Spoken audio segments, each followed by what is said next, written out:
नमस्कार। चलिए आज बात करते हैं हरियाणा में शिक्षा के क्षेत्र में हो रहे एक बहुत बड़े बदलाव की। एक ऐसा बदलाव जो वहाँ के सरकारी स्कूलों की पूरी शक्ल बदलने वाला है। तो आइए देखते हैं कि आखिर ये पूरी कहानी है क्या। तो देखिए, ये सब शुरू हुआ इस एक अखबार की खबर से। हरियाणा सरकार ने एक बहुत बड़ी और महत्वाकांक्षी योजना का ऐलान किया है। और ये सिर्फ कोई हवाई बात नहीं है, बल्कि एक ठोस प्लान है जो अब जमीन पर उतरने जा रहा है। जी हाँ, बिल्कुल सही सुना। आर्टिफिशियल इंटेलिजेंस, रोबोटिक्स, कोडिंग और यहाँ तक कि ड्रोन टेक्नोलॉजी, ये सब अब हरियाणा के सरकारी स्कूलों के सिलेबस का हिस्सा बनने जा रहे हैं। जरा सोचिए, ये कोई साइंस फिक्शन मूवी नहीं, बल्कि हकीकत बनने वाली है। तो अब सबसे बड़ा सवाल ये उठता है कि आखिर ये सब होगा कैसे? बच्चे असल में क्या सीखेंगे और किस तरह सीखेंगे? चलिए, जरा इस पूरे पाठ्यक्रम के ब्लूप्रिंट पर एक नज़र डालते हैं।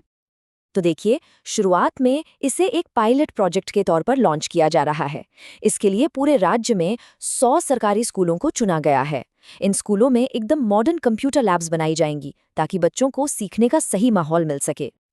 और सबसे दिलचस्प बात यह है कि ये कोई बस 1-2 महीने का कोर्स नहीं है, बल्कि एक पूरा सोचा समझा लर्निंग पाथ है।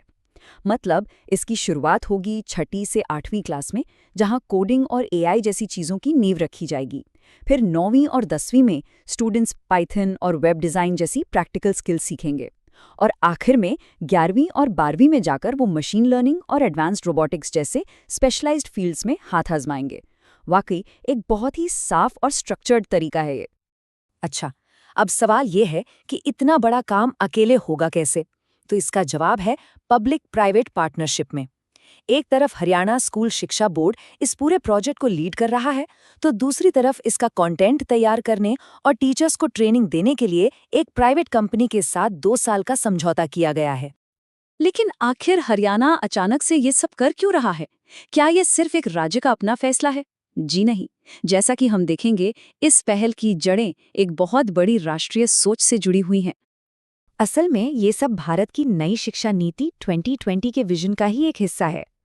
इस पॉलिसी का मेन मकसद ही यही है कि हमारी शिक्षा प्रणाली को और फ्लेक्सिबल बनाया जाए और उसमें अलग अलग तरह के विषय शामिल किए जाएं, ताकि स्टूडेंट्स को 21st सेंचुरी की चुनौतियों के लिए तैयार किया जा सके। इस पूरी सोच के सेंटर में एक बहुत ही पावरफुल आइडिया है। वो ये कि पढ़ाई का मतलब सिर्फ किताबों को रटना नहीं होना चाहिए। असली मकसद है बच्चों के अंदर क्रिटिकल थिंकिंग, मतलब सोचने समझने की काबिलियत, क्रिएटिविटी और प्रॉब्लम सॉल्विंग स्किल्स को डेवलप करना। यही वो स्किल्स हैं जो आज की दुनिया में कामयाब होने के लिए सबसे ज्यादा जरूरी है। तो फिर इस पूरी पहल का आखिर में लक्ष्य क्या है? देखिए, ये सिर्फ कुछ नए सब्जेक्ट्स पढ़ाने से कहीं बढ़कर है। इसके पीछे एक बहुत बड़ा, एक लॉन्ग टर्म विजन काम कर रहा है। और ये विजन जुड़ा है साल 2047 से। ये वो साल होगा जब भारत अपनी आज़ादी के 100 साल पूरे करेगा। और लक्ष्य ये है कि उस वक्त तक हमारी आने वाली पीढ़ी भविष्य की हर चुनौती के लिए पूरी तरह से तैयार हो। तो कुल मिलाकर इसके 4 बड़े मकसद हैं। पहला, स्टूडेंट्स को वो टेक स्किल्स देना जिनकी मार्केट में जबरदस्त डिमांड है। दूसरा, सिर्फ नौकरी करने वाले नहीं, बल्कि इनोवेटर्स और प्रॉब्लम सॉल्वर्स की एक पूरी जनरेशन खड़ी करना। तीसरा, टेक्नोलॉजी की दुनिया में भारत को एक ग्लोबल लीडर बनाना। और चौथा और सबसे जरूरी, ये पक्का करना कि हमारे स्टूडेंट्स आने वाले कल की नौकरियों के लिए तैयार हों, वो नौकरियां जिनके बारे में शायद आज हम सोच भी नहीं सकते। और ये सारी बातें हमें आखिर में एक बहुत ही अहम सवाल पर लाकर छोड़ देती हैं। जब हम आज अपने स्कूलों में एआई और रोबोटिक्स की नींव रख रहे हैं, तो हम आने वाले कल के वर्कफोर्स को, मतलब काम करने के पूरे तरीके को, असल में किस तरह से बदलने जा रहे हैं? ये एक ऐसा सवाल है जिसका जवाब ही हमारा आने वाला भविष्य लिखेगा।